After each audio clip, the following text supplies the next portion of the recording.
CPI, CPM వాళ్ళు గతంలోనే చెప్పారు. ఆయన చీఫ్ మినిస్టర్ కాదు సీఈఓ అన్నారు. ఆయన కార్పొరేట్ సంస్థలకి సీఈఓ అని చెప్పి అన్నారు గనక అది ఉచ్చరిస్తున్నాం మనం. నేను అనడం లేదు. అది సిపిఐ, సిపిఎం పార్టీ వాళ్ళే అన్నారు అది గతంలో.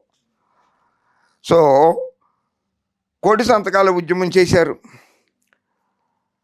1,57,00,000 సంతకాలు సేకరించారు అని అంటే 2024 మేలో ఆంధ్రప్రదేశ్ రాష్ట్ర శాసనసభకి ఎన్నికలు జరిగితే తెలుగుదేశం పార్టీకి 1,53,84,576 ఓట్లు వచ్చినాయి. 1,53,84,576 ఓట్లు వచ్చినాయి. అంటే ఇప్పుడు 1,57,00,000 సంతకాలంటే తెలుగుదేశం పార్టీకి పడ్డ ఓట్ల కంటే కూడా 3 లక్షల ఓట్లు ఎక్కువ వచ్చినాయి. అంటే అంతమంది ఆ కూటమి ప్రభుత్వానికి వ్యతిరేకంగా ఉన్నారు అన్నది అర్థమవుతోంది ఈ లెక్క ప్రకారం. అలాగే ఇక్కడ ఇంకో ట్విస్ట్ ఉన్నది.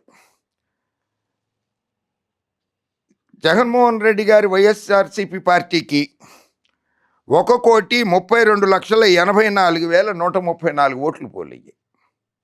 1,32,84,134 ఓట్లు పోలేని. అంటే జగన్మోహన్ రెడ్డి గారి వైఎస్ఆర్సీపీ పార్టీకి 23 లక్షల ఓట్లు సంతకాలు తీసుకున్నారు. అంటే అది ఓటింగ్లో గనక కన్వర్ట్ అయితే జగన్మోహన్ రెడ్డి గారు అధికారంలోకి వచ్చేస్తాడు 2029లో. అందుకని నేను అంటున్నది ఇది రెఫరెండమే. కూటమి ప్రభుత్వానికి ఇది రెఫరెండం మాత్రమే.